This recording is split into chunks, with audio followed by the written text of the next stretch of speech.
Chào mừng quý vị đến với bản tin quốc tế ngày 28 tháng 11 của FBNC với những thông tin nổi bật sau đây. Sau hàng chục năm hạn chế những phát triển quân sự, mới đây, tân Thủ tướng Nhật Bản tuyên bố không loại trừ khả năng tấn công phủ đầu Trung Quốc, Triều Tiên. Nguyên nhân đằng sau là gì? Trong khi đó, căng thẳng tại eo biển Đài Loan tiếp tục sục sôi. Trung Quốc vừa tuần tra sẵn sàng chiến đấu khi phái đoàn Mỹ đến thăm Đài Loan. Quan chức Mỹ lên án Trung Quốc bóp nghẹt Đài Loan về quân sự, ngoại giao và kinh tế. 11 quốc gia thành viên Interpol ủng hộ Đài Loan gia nhập tổ chức này. Một quốc gia hai hệ thống là lời hứa của Trung Quốc, thế nhưng sự phản bội lời thề ở Hồng Kông cũng chính là lời cảnh tỉnh cho Đài Loan. Cụ thể về mối quan hệ phức tạp này ra sao? Trong một mâu thuẫn khác ở Thái Bình Dương, Bắc Kinh thẳng thừng chỉ trích Thủ tướng Úc nói sai sự thật và vua đạo đức về tàu trinh sát Trung Quốc. Một số tin tức đáng chú ý tiếp theo: Nga sản xuất hàng loạt tên lửa siêu thanh bất khả chiến bại Zircon. Nga tập trận tấn công khi khu trục hạm Mỹ tiến vào ở Biển Đen. Pháp tạm dừng mọi chuyến bay ở miền Nam châu Phi để ngăn siêu biến thể Omicron. Tất cả diễn biến mới nhất trên toàn cầu sẽ có trong bản tin ngay sau đây.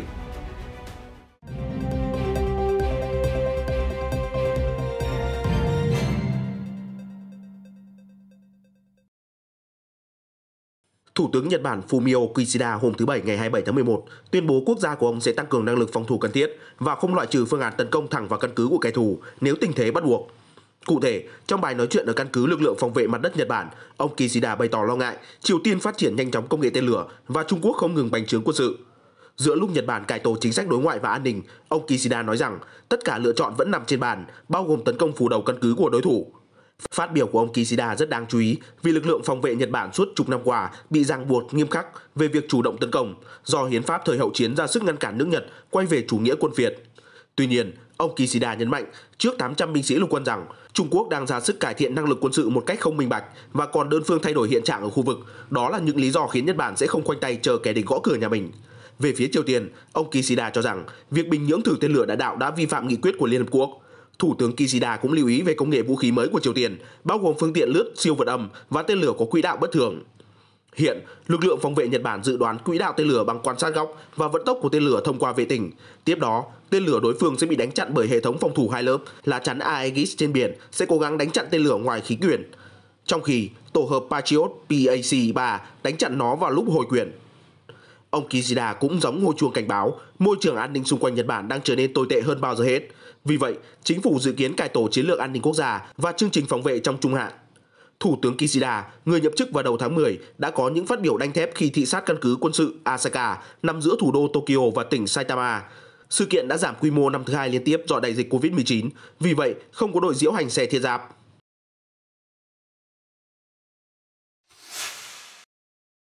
Chiến khu miền Đông của Quân Giải phóng Nhân dân Trung Quốc PLA tiếp tục tổ chức tuần tra sẵn sàng chiến đấu phối hợp giữa không quân và hải quân nhằm răn đe hòn đảo tự trị vào ngày 26 tháng 11. Cũng trong ngày hôm đó, phái đoàn nghị sĩ Mỹ đã bất ngờ đến thăm Đài Loan, đánh dấu chuyến thăm thứ hai trong tháng 11. Đại tá CG, phát ngôn viên của chiến khu miền Đông của PLA tuyên bố, hành động của Mỹ rõ ràng can thiệp thô bạo vào vấn đề Đài Loan và PLA đã có động thái răn đe phù hợp. Chiến khu miền Đông, đơn vị phụ trách khu vực eo biển Đài Loan, thề rằng sẽ dùng mọi biện pháp cần thiết để chống lại sự can thiệp nước ngoài và nỗ lực đòi độc lập cho Đài Loan, theo người phát ngôn CG khẳng định. Phía Trung Quốc cho rằng Mỹ và thế lực ly khai ở Đài Loan đang tiếp tục có những hành động khiêu khích. Mặc dù Chủ tịch Tập Cận Bình đã nhấn mạnh với Tổng thống Joe Biden về tính chất cực kỳ nhạy cảm của vấn đề Đài Loan, Washington vẫn phớt lờ và gửi thêm phái đoàn Quốc hội đến thăm chính quyền của bà Thái Anh Văn. Đáp lại, hai lần người Mỹ đến Đài Loan vào ngày 9 và ngày 26 tháng 11 cũng là hai lần PLA tiến hành tuần tra sẵn sàng chiến đấu ở eo biển. Bà Sandra Alcott, giám đốc văn phòng Đài Bắc của Viện Mỹ tại Đài Loan, AIT, đã phát biểu cứng rắn với Trung Quốc vào ngày 26 tháng 11, chỉ trích Bắc Kinh hung hăng về quân sự, ra sức cô lập Đài Loan trên trường quốc tế. Bà Alcott cho rằng hành động thị uy sức mạnh quân sự của Trung Quốc ở xung quanh Đài Loan đã làm xói mòn sự ổn định, làm tăng nguy cơ tính toán sai lầm và đe dọa nền hòa bình ổn định của khu vực. Nữ quan chức nhấn mạnh Mỹ sẽ duy trì cam kết ủng hộ Đài Loan tăng cường năng lực phòng vệ. Theo đại diện Mỹ, mối quan hệ giữa Washington và Đài Bắc không chỉ nhằm đối phó với Trung Quốc mà còn hướng tới thắt chặt hợp tác an ninh song phương để cứu trợ nhân đạo và ứng phó thiên tai. Tuy nhiên, hiểm họa từ Bắc Kinh vẫn được quan tâm hàng đầu, không chỉ uy hiếp bằng quân sự, Trung Quốc còn gây áp lực về ngoại giao và kinh tế đối với Đài Loan, theo bà Alcott chỉ ra. Nỗ lực của Bắc Kinh để chèn ép Đài Loan trên trường quốc tế, can thiệp vào hệ thống dân chủ đã đặt ra hiểm họa chung đối với tất cả nền dân chủ trên thế giới, quan chức Mỹ nhận định. Cũng theo bà Auckert, việc Đài Loan tham gia có ý nghĩa vào các cơ quan của Liên Hợp Quốc không phải là vấn đề chính trị, mà là một chuyện đương nhiên và thực tế. Quan chức Mỹ còn nói, Đài Loan đóng vai trò quan trọng trong chuỗi cung ứng và mảng chất bán dẫn toàn cầu. Vì vậy, Washington sẽ tiếp tục làm việc chặt chẽ với hòn đảo để đảm bảo chuỗi cung ứng được bảo vệ vững chắc an toàn. Taiwan News đưa tin, có 11 quốc gia ủng hộ Đài Loan tham gia tổ chức cảnh sát hình sự quốc tế lớn nhất thế giới Interpol. Cụ thể, vào cuộc họp của Interpol diễn ra tại Thổ Nhĩ Kỳ từ ngày 23 tháng 11, 11 quốc gia khẳng định những đóng góp đáng kể của Đài Loan trong việc chống tội phạm xuyên quốc gia cũng như ứng phó với các thách thức an ninh toàn cầu. Theo thông cáo của cơ quan ngoại giao Đài Loan, những người lên tiếng ủng hộ hòn đảo bao gồm Phó trợ lý Ngoại trưởng Mỹ Rick Water và Ngoại trưởng Hà Lan Ben Knappen. Ngoài ra, 630 chính trị gia từ 35 quốc gia cũng lên tiếng ủng hộ việc Đài Loan gia nhập tổ chức này. Đài Loan nhấn mạnh, Interpol nên tìm cách để hòn đảo tham gia vào tất cả các cuộc họp và hoạt động liên quan. Tổ chức cũng nên cho phép Đài Loan truy cập vào hệ thống thông tin của cảnh sát toàn cầu I24/7 và các hệ thống khác để ngăn chặn phát hiện lỗ hổng trong mạng lưới an ninh toàn cầu, cơ quan ngoại giao Đài Loan nói thêm.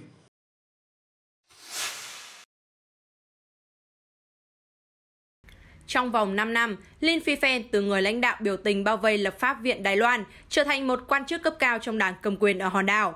Câu chuyện của anh sẽ có một cái kết khác nếu xảy ra ở Hồng Kông, nơi các nhà lãnh đạo biểu tình sinh viên đã làm tê cứng đặc khu khi họ chiếm giữ đường phố để đòi dân chủ và tự do năm 2019. Nếu ở Hồng Kông, tôi nghĩ mình đang ngồi tù. Lin, 33 tuổi, Phó Tổng thư ký Đảng Dân Chủ Tiến bộ nói với đài CNN. Việc Bắc Kinh áp đặt triệt để luật an ninh quốc gia để đàn áp biểu tình ở Hồng Kông chính là hồi chuông cảnh báo khiến Lin càng quyết tâm bảo vệ chủ quyền của Đài Loan và anh không đơn độc trên hành trình này. Sau khi chính quyền thân Bắc Kinh ở đặc khu Hồng Kông tiến hành bắt bớ các nhà chính trị đối lập và phóng viên, ngày càng có nhiều người Đài Loan giật mình nhận ra tương lai bi đát của họ nếu sáp nhập vào đại lục. Kể từ biểu tình bùng nổ ở Hồng Kông năm 2019, hơn 32% người Đài Loan mong muốn độc lập, tỷ lệ cao gấp đôi so với năm 2018, theo khảo sát của Đại học Quốc lập Chính trị ở Đài Bắc tiến hành vào tháng 6. Trong khảo sát, ít hơn 8% người tham gia ủng hộ thống nhất với đại lục, còn lại đa số đáp viên nói rằng họ muốn duy trì hiện tượng, nghĩa là một Đài Loan tự trị nhưng cũng không cần chính thức tuyên bố độc lập. Samuel Lin, sinh viên ở Cao Hùng, nói rằng sự đàn áp của Bắc Kinh ở Hồng Kông đã làm tăng nỗi áp cảm với chính phủ đại lục. Lee nói, sau vụ năm 2019 ở Hồng Kông, chúng tôi càng rõ chính phủ Trung Quốc làm trái với lời nói của mình. Họ nuốt lời hết lần này đến lần khác. Tôi ước rằng Đài Loan sẽ giữ nguyên được hiện trạng như hôm nay. Trung Quốc đại lục và Đài Loan có những chính quyền riêng biệt kể từ sau nội chiến ở Hoa Lục cách đây hơn 70 năm và phe Quốc dân đảng rút về đảo Đài Loan. Trung Quốc hiện nay xem Đài Loan là một tỉnh ly khai chờ thống nhất bằng vũ lực nếu cần thiết, nhưng thực tế ở Bắc Kinh chưa bao giờ kiểm soát hòn đảo hơn 23 triệu dân, theo CNN. Mối quan hệ giữa Đài Bắc và Bắc Kinh đang ở mức thấp nhất nhiều kỷ lục. Vào tháng 10, quân đội Trung Quốc đã gửi số máy bay chiến đấu kỷ lục dàn trận xung quanh Đài Loan, trong khi các chiến lang ngoại giao và truyền thông nhà nước Trung Quốc đe dọa về tấn công chiếm đảo. Trong cuộc phỏng vấn với CNN tháng trước, bà Thái nói, nguy cơ từ Bắc Kinh đang tăng lên mỗi ngày. Kế hoạch của Trung Quốc ở khu vực rất khác so với trước đây, nó tham vọng hơn, bành trướng hơn. Năm 2019, Bắc Kinh đề xuất chế độ một quốc gia hai hệ thống áp dụng cho Đài Loan, tương tự như khi Hồng Kông được Anh trao trả về đại lục năm 1997. Theo hiệp ước, Hồng Kông được đảm bảo quyền tự trị cao. Tuy nhiên, hiện giờ các chính trị gia ủng hộ dân chủ và nhà hoạt động nhân quyền đã cáo buộc Bắc Kinh phản bội lời thề của mình, làm xói mòn dân chủ và quyền tự do dân sự ở đặc khu, đặc biệt sau khi áp dụng luật an ninh quốc gia. Nói với CNN vào tháng 10, bà Thái tuyên bố người Đài Loan cự tuyệt mô hình của Bắc Kinh. Người Đài Loan đã nói rõ chúng tôi không chấp nhận một quốc gia hai chế độ như biện pháp giải quyết các vấn đề xuyên eo biển, bà Thái nhấn mạnh. Vào tháng 1 năm 2020, 6 tháng sau biểu tình Hồng Kông, bà Thái tái đắc cử với cách biệt vượt trội so với ông Hàn Quốc Du thuộc Quốc dân đảng, người ủng hộ thắt chặt kinh tế với Bắc Kinh. Austin Wang, phó giáo sư tại Đại học Nevada, Mỹ nhận định, việc Bắc Kinh đàn áp dân chủ ở Hồng Kông đóng vai trò quan trọng trong nhận thức của người trẻ Đài Loan. Ông Wang cho rằng, trong quá khứ, nhiều người Đài Loan cảm thấy ổn với một quốc gia hai chế độ vì nghĩ Bắc Kinh sẽ giữ lời hứa và cuộc sống vẫn sẽ bình yên trôi qua hàng ngày. Thế nhưng tình cảnh ở Hồng Kông cho thấy điều ngược lại. Tôi nghĩ vấn đề cốt lõi là niềm tin. Giờ đây, hầu hết người Đài Loan không tin vào những lời hứa hão huyền của Trung Quốc.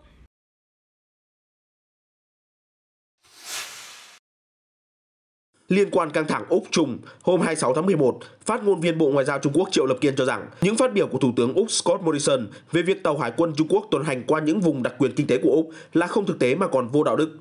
Trước đó, Úc xác nhận đã giám sát tàu trinh sát Trung Quốc tuần hành hồi tháng 8 trong vùng đặc quyền kinh tế của nước này nhưng không tiến vào lãnh hải. Thủ tướng Morrison cho rằng tàu trinh sát đã 2 lần đi qua bờ biển Úc một cách bất hợp pháp. Ông Morrison cho rằng mặc dù con tàu đã được theo dõi nhưng không ai có thể thiếu cảnh giác về tình hình ở Ấn Độ Dương-Thái Bình Dương. Đáp lại, phát ngôn viên Triệu Lập Kiên cho biết là quốc gia hưởng lợi nhờ hợp tác với Trung Quốc suốt thời gian dài. Việc Úc lớn giọng về mối đe dọa từ Trung Quốc là hành vi không đúng đắn, cũng không có đạo đức. họ cuối cùng sẽ tự bắn vào chân mình. Nga đang sản xuất hàng loạt tên lửa hành trình siêu thanh Zircon, loại mới nhất trong kho vũ khí được Tổng thống Nga Vladimir Putin ca ngợi là bất khả chiến bại. Theo một nguồn thạo tin nói với hãng TASS ngày 25 tháng 11, Nga dự định trang bị cho các tàu ngầm và tàu chiến của Hải quân hệ thống tên lửa này. Trước đó vào ngày 3 tháng 11, Tổng thống Putin tuyên bố rằng các cuộc thử nghiệm tên lửa Zircon đã gần hoàn thành và chúng bắt đầu được biên chế cho Hải quân Nga vào từ năm sau. Bộ Quốc phòng Nga ngày 18 tháng 11 cũng cho biết đã phóng tên lửa Zircon mới nhất nhằm vào mục tiêu trên biển tại Biển Trắng. Được biết, Zircon đã trải qua nhiều cuộc thử nghiệm trong những năm gần đây, bao gồm các lần phóng khác từ tàu sân bay và từ tàu ngầm. Nga dự tính sẽ phóng thử thêm 5 tên lửa Zircon. Tổng thống Putin cho biết chúng có thể tấn công các mục tiêu trên biển và trên đất liền với tầm bắn 1.000 km. Hạm đội Biển Đen thuộc Hải quân Nga vừa tiến hành tập trận rầm rộ ngay khi khu trục hạm Mỹ tiến vào Biển Đen. Cụ thể, hạm đội Biển Đen hôm 26 tháng 11 thông báo đã cử tàu tên lửa Suza tiến hành cuộc tập trận tấn công các mục tiêu trên không và trên biển, dùng pháo AK-176 cùng hệ thống tên lửa đối không Pantsir-M. Thông báo được đưa ra sau khi hạm đội 6 Hải quân Mỹ ngày 25 tháng 11 cho biết tàu khu trục USS Alberg tiến vào Biển Đen làm nhiệm vụ tuần tra. Hải quân Mỹ cho biết các nước thành viên NATO và đối tác thường xuyên hiện diện trong khu vực nhằm bảo đảm môi trường hàng hải an toàn và ổn định, cũng như cải thiện năng lực tác chiến và khả năng phối hợp hiệp đồng. Cũng trong ngày 25 tháng 11, Trung tâm Kiểm soát Quốc phòng Nga thông báo các lực lượng hải quân nước này bắt đầu theo dõi hoạt động của tàu chiến Mỹ ở Biển Đen. Bộ Quốc phòng Nga khẳng định hoạt động của các tàu hải quân Mỹ ở Biển Đen ngày càng trở thành yếu tố gây bất ổn. Một trong những mục đích của hoạt động đó là lợi dụng lãnh thổ Ukraine cho mục đích quân sự.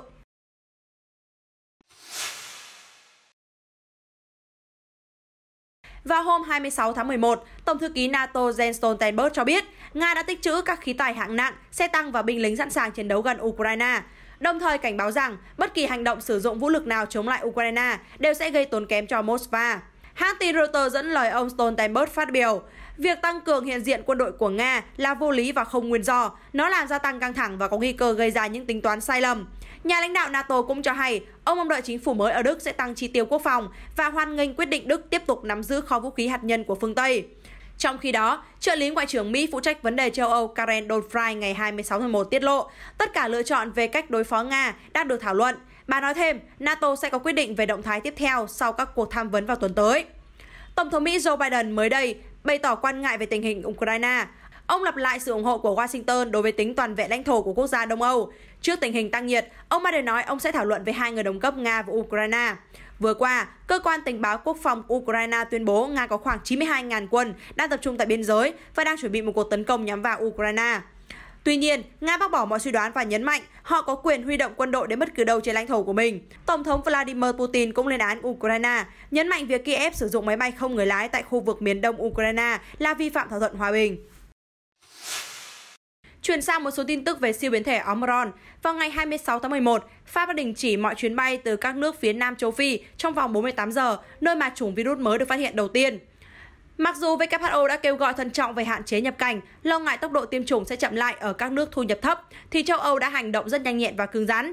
Chủ tịch Ủy ban châu Âu Ursula von der Leyen cho biết, khối này dự định dừng mọi chuyến bay từ ngoài lục địa ra. Nói về biến thể mới Omicron, các gai protein của nó khác biệt so với virus corona chủng gốc. Đáng chú ý, vaccine được phát triển dựa trên nghiên cứu chủng gốc. Vì vậy, cơ quan y tế Anh Quốc đặt ra nghi vấn liệu các loại vaccine hiện giờ có đủ sức chống lại Omicron hay không. Liên doanh BioNTech và Pfizer nói rằng họ cần khoảng vài tuần để tìm câu trả lời. AstraZeneca và Oxford cũng đang thu thập dữ liệu ở nơi có biến chủng mới tại châu Phi. Gần 100 ca nhiễm Omicron đã được ghi nhận ở Nam Phi, Botswana, Bỉ, Israel và Hồng Kông.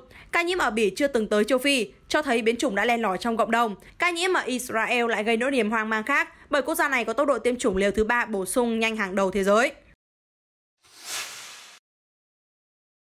Israel ngày 26 tháng 11 cấm di chuyển với hầu hết các quốc gia châu Phi sau khi ghi nhận ca nhiễm Omicron đầu tiên. 3 người khác nghi nhiễm và e rằng sẽ có thêm F0 mới tiếp tục được phát hiện. Thủ tướng Naftali Bennett cho hay, chúng ta đang ở trong tình trạng khẩn cấp và biến chủng mới xuất hiện giữa thời điểm phức tạp. Đó là lúc bắt đầu một dịp lễ hội truyền thống của Israel, với học sinh được nghỉ học, trong khi các em lứa tuổi này hầu hết chưa tiêm vaccine. Theo quy định mới, mọi nước châu Phi, chỉ trừ các nước phía Bắc châu lục, đã bị thêm vào danh sách đỏ hạn chế di chuyển tại Israel. Thủ tướng cho biết, chính phủ không dự định phong tỏa, tuy nhiên, nội các sẽ họp để đưa ra biện pháp tăng cường. Israel ghi nhận 1,3 triệu ca nhiễm COVID-19 và hơn 8.000 người tử vong. Khoảng 43% tổng dân số 9,4 triệu người đã được tiêm 3 liều vaccine Pfizer-BioNTech. Làn sóng thứ tư ở Israel diễn ra nghiêm trọng nhất từ tháng 6 đến tháng 9 và hiện giờ có nguy cơ nhen nhóm quay lại. Trên thực tế, gần đây ít nhất một người tiêm liều thứ 3 ở Israel cũng đã nhiễm Covid-19. Chuyển sang các tin tức nóng, Liên quân Ả Rập Saudi hôm 27 tháng 11 thông báo họ đã tiến hành không kích nhằm các mục tiêu quân sự ở thủ đô Sanaa của Yemen. Các đoạn video từ Sanaa cho thấy khói lửa bốc lên từ các địa điểm xảy ra vụ nổ nghiêm trọng trước bình minh hôm thứ Bảy. Kể từ năm 2014, Yemen đã rơi vào tình trạng bạo lực và hỗn loạn khi phiến quân Houthi có liên kết với Iran, lật đổ chính phủ do Ả Rập Saudi hậu thuẫn. Cuộc khủng hoảng leo thang vào năm 2015 khi liên minh do Ả Rập Saudi dẫn đầu tiến hành không kích tàn khốc nhằm giành lại lãnh thổ của phiến quân. Theo Reuters, các cuộc tấn công đang được tăng cường trong những ngày gần đây. Ngược lại, Houthi cũng sử dụng tên lửa và máy bay không người lái nhằm mục tiêu ở Ả Rập Saudi. Mới đây nhất vào hôm 20 tháng 11, các tay súng Houthi cho biết họ đã bắn hạ 14 máy bay không người lái ở nhiều thành phố nước láng giềng. Hôm 27 tháng 11, người dân quốc đảo Solomon bắt đầu dọn dẹp đống hoang tàn đổ nát sau 4 ngày biểu tình hỗn loạn ở thủ đô. Cảnh sát Solomon vào tối ngày 26 tháng 11 tìm thấy 3 thi thể ở trong một tòa nhà bị đốt ở phố Người Hoa. Hầu hết người biểu tình đến từ Malata, tỉnh đông dân nhất quốc đảo. Họ phản đối việc bị chính quyền phớt lờ, lãng quên và đặc biệt lên án quyết định năm 2019 của lãnh đạo Solomon về cắt đứt mối quan hệ với Đài Loan, thiết lập ngoại giao chính thức với Trung Quốc. Do làn sóng bài trừ Trung Quốc, nhiều tòa nhà ở phố Người Hoa bị đốt phá, hôi của. Hơn 100 người đã bị bắt giữ trong cuộc biểu tình bạo lực, làm rung chuyển quốc đảo Châu Đại Dương suốt những ngày qua. Thủ tướng Canada Justin Trudeau thông báo thành lập một ủy ban liên tỉnh để ứng phó với thiên tai. Ông phát biểu sau khi thị sát vùng gánh chịu lũ lụt 500 năm có một là thành phố Abbotsford, tỉnh British Columbia vào hôm 26 tháng 11. Các video trên mạng xã hội và truyền hình cho thấy trận lũ kỷ lục kéo theo sạt lở đã hủy hoại đường xá, nhà cửa, khiến hàng ngàn người mất nhà và ít nhất 4 người thiệt mạng. Thủ tướng Trudeau cho biết, tôi đã yêu cầu thành lập một cơ quan liên tỉnh, liên bộ để chuyên trách ứng phó với thiên tai và giảm thiểu hiệu quả của biến đổi khí hậu. Cơ quan đó sẽ đề ra giải pháp phục hồi ở British Columbia và tạo nên hình mẫu chung về cách đất nước chúng ta sẽ đương đầu với những thử thách gia tăng trong tương lai. Ông Trudeau thề sẽ giúp vùng thiên tai xây dựng lại các công trình và phục hồi kinh tế. British Columbia hồi tuần trước ban hành tình trạng khẩn cấp do hiện tượng gọi là dòng sông khí quyển, khiến lượng mưa của cả tháng trút xuống trong vỏn vẹn 2 ngày. Sức tàn phá khủng khiếp của lũ lụt khiến cầu đường, nhà cửa sụp đổ, 2 tuyến đường sắt lớn nhất nước bị đình trệ, hải cảng lớn nhất nước bị cô lập, ảnh hưởng đến chuỗi cung ứng toàn cầu. Trận lũ được cho là gây thiệt hại tài sản lớn bậc nhất lịch sử Canada và cho thấy quốc gia này dễ tổn thương như thế nào trước biến đổi khí hậu. Hàng trăm người di cư từ Haiti và Trung Mỹ lại bắt đầu thành lập đoàn bộ hành mới vào hôm thứ Sáu. Ở bang Chiapas, miền Nam Mexico, quyết đi bộ về hướng Bắc đến Mỹ. Với nhiều đoàn di cư như vậy, đang có đến hàng ngàn người lựa chọn hành trình gian truân dưới ánh mặt trời thiêu đốt của Mexico để thực hiện giấc mơ đặt chân tới xứ sở cờ hoa, gồm nhiều gia đình có trẻ em. Ngoài ra, đoàn người trở nên mất kiên nhẫn và nói họ muốn rời khỏi Mexico ngay lập tức. Trước đó, giới chức hứa cung cấp cho họ giấy tờ dưới dạng thị thực nhân đạo để định cư và làm việc. Tuy nhiên, những lời hứa đó bị trì hoãn thực hiện, trong khi người di cư mất phương tiện để nuôi sống bản thân. Perez, một người di cư từ Cuba chia sẻ, chúng tôi cần giấy tờ để tiếp tục làm việc, nếu không, ai mà dám cho chúng tôi công việc để tiếp tục sống, làm sao chúng tôi trả tiền thuê trọ và mua thức ăn đây? Dưới sức ép của Washington, Mexico kỳ vọng sẽ cung cấp thị thực để ngăn đoàn người đi bộ đến Mỹ. Tuy nhiên, nhiều ý kiến tỏ ra nghi ngờ về khả năng thực hiện lời hứa của chính phủ Mexico. Một máy bay Airbus A340 đã đáp xuống Nam Cực lần đầu tiên trong lịch sử, theo Highfly, một hãng hàng không nhỏ đứng sau vận hành chuyến bay đặc biệt này. Cụ thể, hôm 22 tháng 11, cơ trưởng Carlos Mipuri và các thành viên phi hành đoàn đã bay từ thành phố Cape Town của Nam Phi đến Nam Cực và ngược lại. Quãng đường dài hơn 4.600 km và tốn hơn 5 giờ cho mỗi chiều. Hình ảnh của hãng Highfly cho thấy máy bay đã đáp xuống đường băng nanh sói màu xanh trong ở Nam Cực vào một ngày nắng đẹp. Cơ trưởng Mipuri, người cũng là phó chủ tịch và đồng sáng lập Highfly cho biết, đường băng màu xanh trong suốt đã làm giảm tầm nhìn và đòi hỏi phi công phải có cách hạ cánh hoàn toàn khác khi thực hiện nhiệm vụ này, đặc biệt là khi không có hỗ trợ điều hướng. Sau khi nhiệm vụ thành công, hãng Highfly dự kiến sẽ chở một nhóm nhỏ du khách đến Nam Cực trong mùa du lịch sắp tới, bên cạnh chuyên chở các nhà khoa học và hàng hóa thiết yếu đến châu lục xa xôi, cách trở nhất thế giới. Thông tin vừa rồi đã khép lại bản tin quốc tế hôm nay. Cảm ơn quý khán giả đã theo dõi. FBNC sẽ tiếp tục cập nhật những thông tin mới và nóng nhất xoay quanh các diễn biến xảy ra trên toàn cầu. Hãy bấm theo dõi FBNC ngay hôm nay để luôn đồng hành cùng chúng tôi trong các bản tin tiếp theo. Xin chào và hẹn gặp lại.